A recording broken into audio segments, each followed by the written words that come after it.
Defense Secretary Pete Hegseth wasted no time taking charge. Yesterday, he revoked retired General Mark Milley's security clearance and his security detail.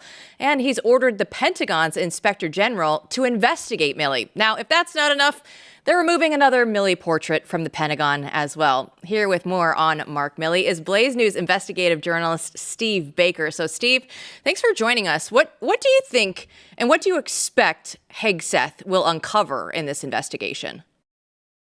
Well, I fully anticipate that they're going to find a lot of testimony, particularly from not necessarily the top level generals, because a lot of those are still Milley sycophants. But we're going to find out that on the next layer or so, that we're going to find out a lot of people consider Milley, and this is their words. This is what we hear from our sources, and some of those you guys know.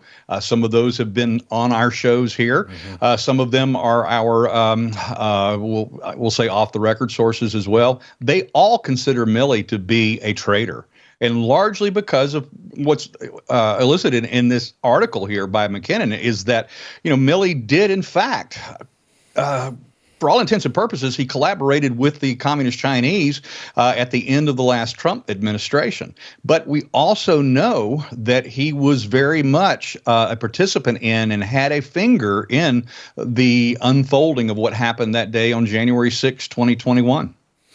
Before we get into January 6th, let's talk a little bit about what happened there with China, because this was Bob Woodward and Robert Costa's book about this time period in which they basically say he made secret phone calls to China to say he's come out and said this to say, hey, I'm with you. I'm going to prevent a world war. I'm going to prevent Trump from doing anything. I still struggle with this as an American, as a citizen, as someone who has been politically active and intellectually active in the study of America and the promotion of everything good, holy, and true as I see it. How in the hell there hasn't been some kind of reckoning here? Because it just what we know publicly borders on traitorous and is astounding that you would brag about it. Recall that I'll give you some inside baseball. There's an article, The Coming Coup, that the New York Times complained about a bunch of times, going viral on Facebook. And it's an article I published by my friend and colleague Michael Anton, who's now in the State Department.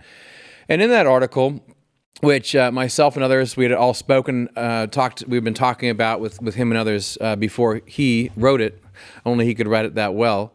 He basically prophesied, what was going to happen in 2020.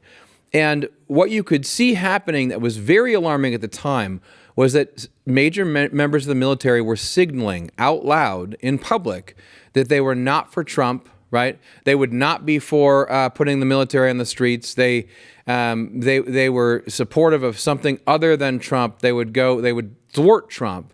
And they were signaling that in public to the ruling class. In any event, let's talk about that. Do you think that that's related to the pardon? Because Trump pardoned him, right? And what else do we know about his traitorous actions? Well, Biden pardoned him, and certainly that's the reason, because this was a pretty amazing act of hubris on Milley's part to actually admit in the interviews for that book that he had in fact said these things to the Communist Chinese and to the general over there, and that he was accusing, in fact, President Trump at the time of being somebody who would be willing to start a war with China, when obviously during the entire Trump administration, in terms of number 45, he never started any war. He was drawing wars down. He's the one president in, gosh, my lifetime that didn't, start a new war, a new battle anywhere. And for Milley to do that was obviously a sign that Milley had, A, no respect for him, B, he certainly intended to take Trump out in some manner or the other. Now, when I say take him out, I mean politically. I don't believe that there was anything else more nefarious than that involved, but he wanted to make sure that Trump's time in the public sphere, his time as being the leader of MAGA or the Republican Party or the conservative right in America was over. And this was part and parcel of that activity that he was engaged in at the time. And this goes deeper. As I said before, there are the upper echelons of the Pentagon right now are rife with appointees and people that have been escalated and promoted by Milley himself. And these are things that we know, things that we're tracking, names that we have on our list to take a much closer look at in the coming days and weeks. But there's also not only those who are currently still active duty or in the civilian sector of the Pentagon, but also those who have retired that are still answering to Milley, like, for instance, General Stanley McChrystal. He's got his own foundation now, his own company, but very, very tied in with what the military is still doing in terms of weapons development with DARPA, and still has a significant following of active and retired military all the way up into the special operations forces. Well, if we go back through Mark Milley's greatest or worst hits, if you will, we can go back to 2021, and Mark Milley was telling Matt Gaetz that he wanted to understand white rage. Let's take a look. The United States Military Academy is a university, and it is important that we train and we understand, and I want to understand white rage, and I'm white, and I want to understand it. So what do you think this probe is going to show, just in terms of the military and what he was trying to do with any indoctrination, potentially? Ultimately, they were trying to diminish the fighting force. They were emasculating us from being a merit-based and a fighting force based on you remember how Rush Limbaugh used to say the military's only designed for one thing, and that's to kill people and break their stuff. But we were turning the military in, or they were turning the military into a DEI program, a social experiment cesspool. And that's exactly what we're going to uncover and discover throughout these probes that are going to begin to take place. And as I said, into the individual behaviors and activities of many of the highest ranking people currently in our armed forces. You know, it's ironic. I mean, Milley publicly said that Trump is fascist to the core, the most dangerous person in the country. This is supposedly your apolitical general. That's what he had to say publicly about the commander in chief, as well as saying he's going to talk to China privately in private channels anyway. But you and Joe Hanneman put out an article about how he authorized the use of directed energy weapons, which most people don't even know exist, against United States citizens. Yeah, and we're continuing that investigation, and we are going to be continuing that series. Obviously, we had to get through this inauguration time and all of the pardons and all the things that go along with that, not only nationally, but personally, I might add. But once we're through this particular early season of Trump's administration, we're going to be diving back into that series, and we're going to be showing more about what they were involved with, and more about what Milley's, in particular, special operations forces that he commanded at the time, what they were doing and what they were willing to do with weapons that are both known and weapons that are not known to the American people. And I'm referring directly to those directed energy type weapons. Well, on January 6th with Mark Milley, it's interesting because we just saw something today that the database that was tracking all those that were present on January 6, 2021 has been taken down from the DOJ website. So it looks like we might see an end for the J6 prosecutions. But just tie in one more time for our audience. Make that connection with Mark Milley and J6.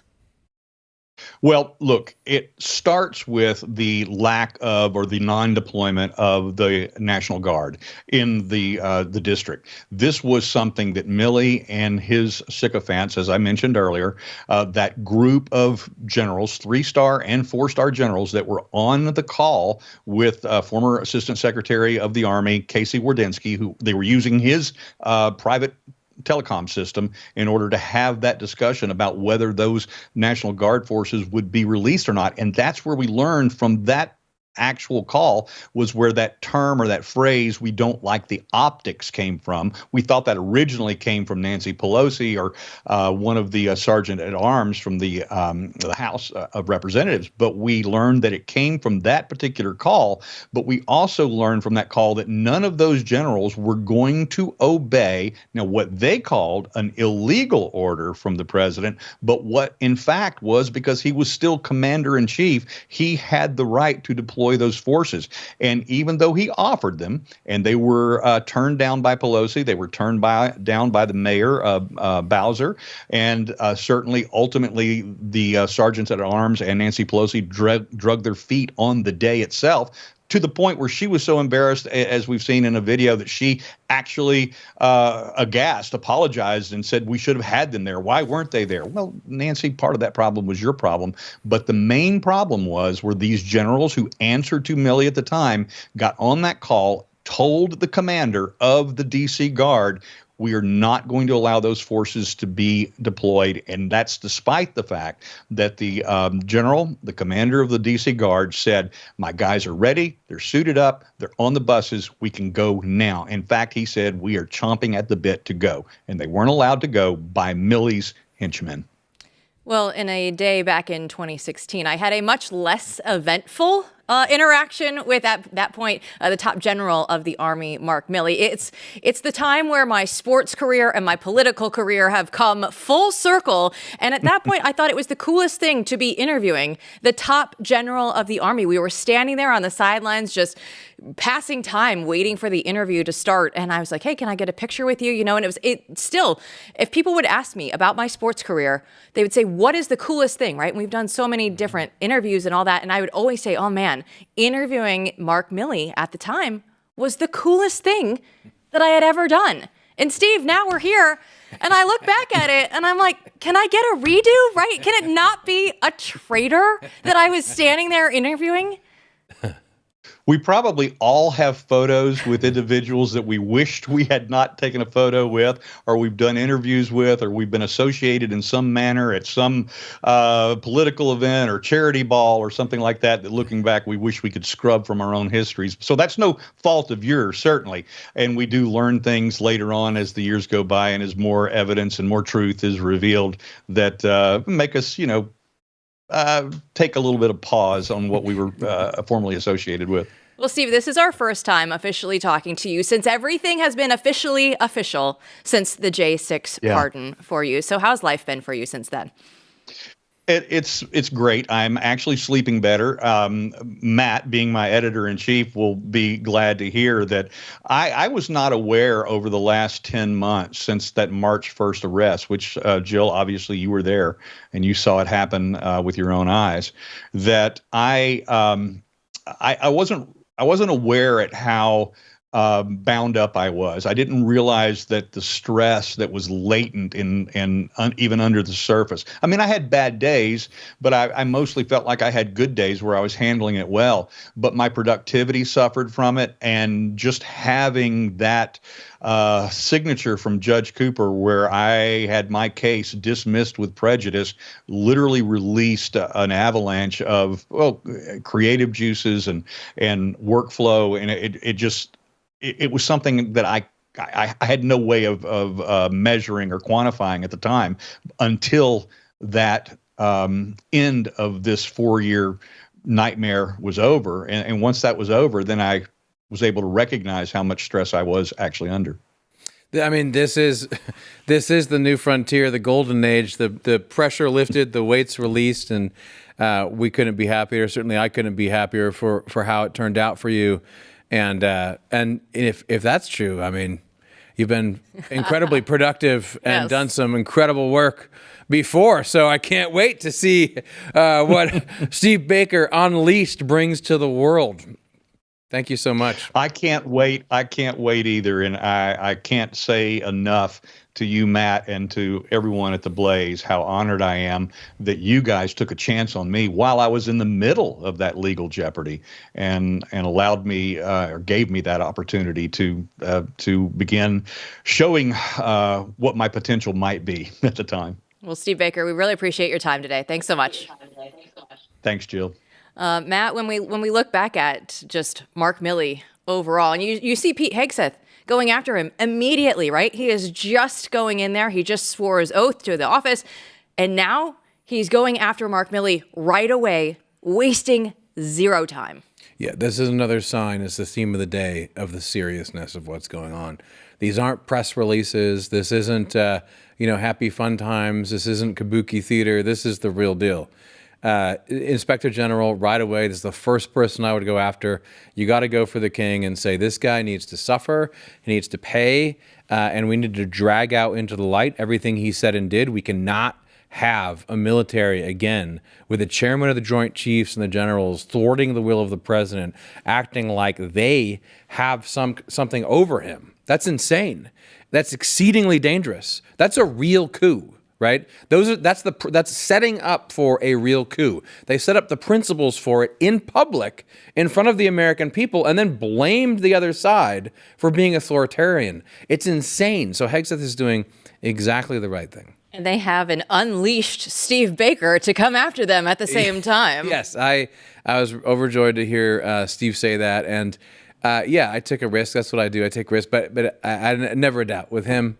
I never had a doubt. He was always going to be a winner. And, because he's the real deal. He really, what he did after he went through that Capitol building that day was stay there on his own dime and actually get to know everyone and learn the story, and he wasn't a professional journalist at the time.